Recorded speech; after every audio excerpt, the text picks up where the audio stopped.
Apa art? Harus sih kayaknya gitu. Masih. Kebingungan dalam Sebenarnya kenapa gitu? DK maksudnya. Kenapa lagi ngapain sekarang nih? Nggak tahu. Lebih. Soalnya nama programnya. Tetap gas. Oke, thank you. peka, pikirkan, tuliskan. Baik, mencoba ada yang mirain itu aja. Healing.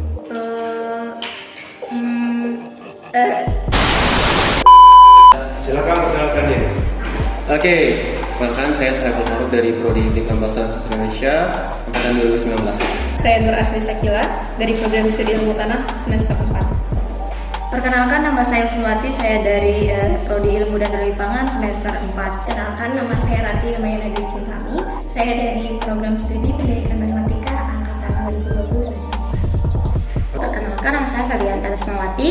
Saya dari Prodi Pendidikan Fisika semester 6. Kalian nama saya Lalu Muhammad Arif Prawiran Negara. Saya prodi hukum, saya Fakultas Hukum, program studi ilmu hukum.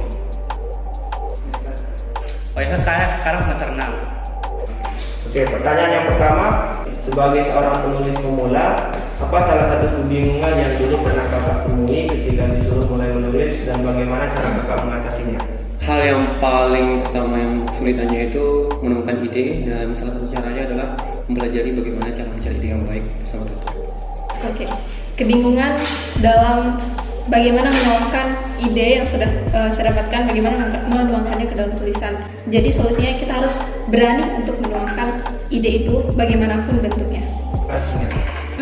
Awalnya saya bingung gimana cara menuangkan ide yang dalam otak itu menjadi tulisan gitu. Terus gimana cara saya mengatasinya? Saya deket-deketin tutor gitu, terus bertanya gitu sih. Jangan malu bertanya gitu menurut saya. Saya lebih ke ide dan juga awal ketika menulis.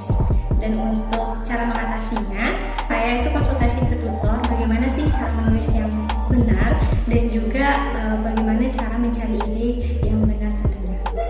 Saya susah dalam hal menyusun bab 1 pendahuluan. Oleh karena itu, saya konsultasi dengan kakak tutor saya.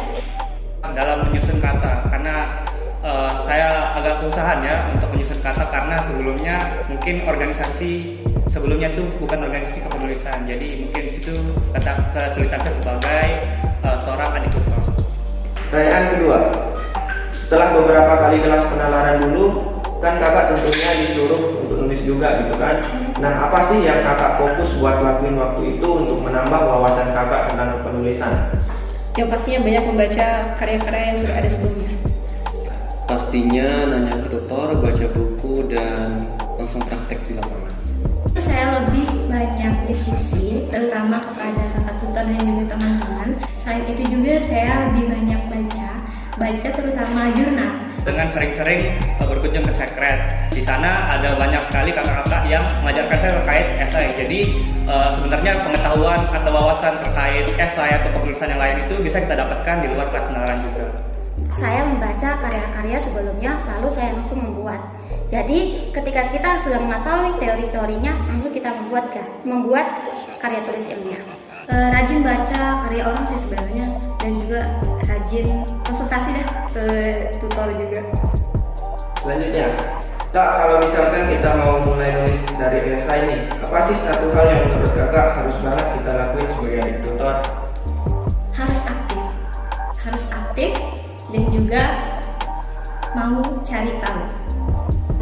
Peka terhadap lingkungan, permasalahan yang ada di sekitar kita. Oke, ini adalah tips dari saya, yaitu teman-teman semua harus ingat bahwa menulis esai itu adalah suatu ibadah. Jadi ingat kematian.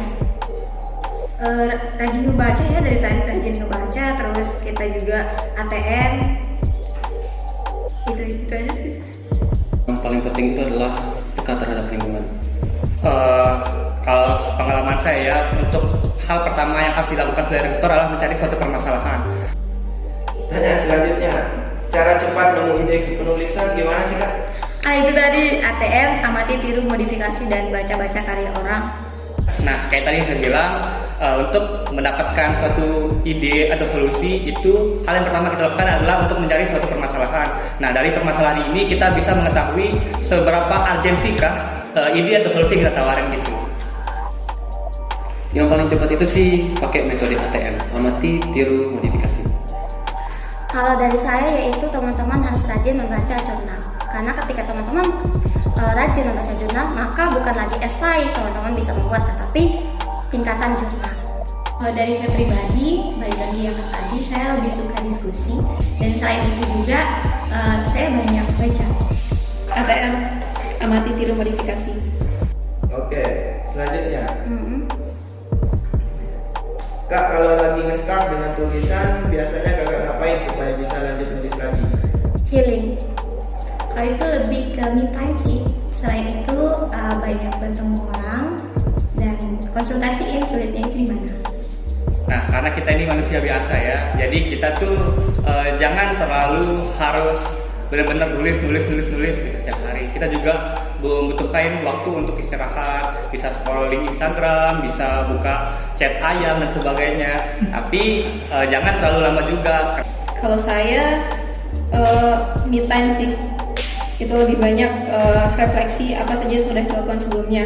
Kemudian setelah itu mencari referensi baru.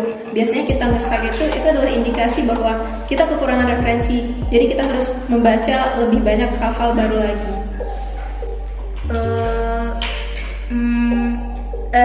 Saya biasanya termotivasi dengan orang-orang yang sudah juara, jadi saya kayak iri gitu, jadinya lihat orang juara pasti kita ikut, jadi kita ikut mau nulis gitu. Pastinya kalau saya baca buku, keluar cari inspirasi dan nanya-nanya teman.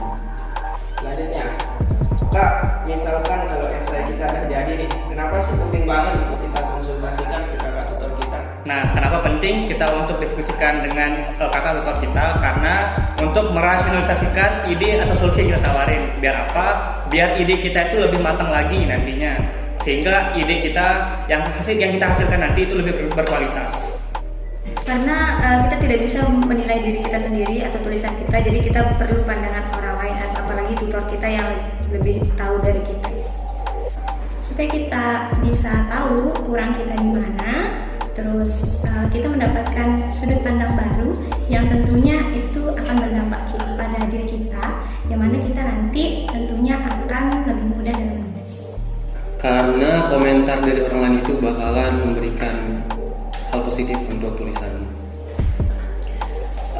Kita butuh pandangan dari orang lain tentang tulisan kita. Karena kakak tutor itu adalah rekan kerja kita. Jadi kita adalah manusia yang tak luput dari kesalahan, apalagi membuat esai. Jadi pasti ada saja kesalahan yang kita buat. Jadi anggap saja kakak tutor itu adalah rekan kerja kita. Dan yang terakhir, nomor 7. 2 atau 3 kata motivasi nulis singkat dari kakak untuk adik tutor tahun ini. Semangat, jangan malas baca, tetap gas. Peka, pikirkan, tuliskan.